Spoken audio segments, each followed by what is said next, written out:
যারা দালাল তারা কোন ফাজের যায় না।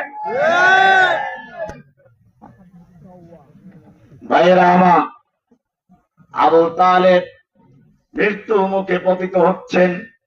আল্লাহর নবী চাচার কাছে গিয়ে বলছেন, চাচা একটু বল লা ইলাহা।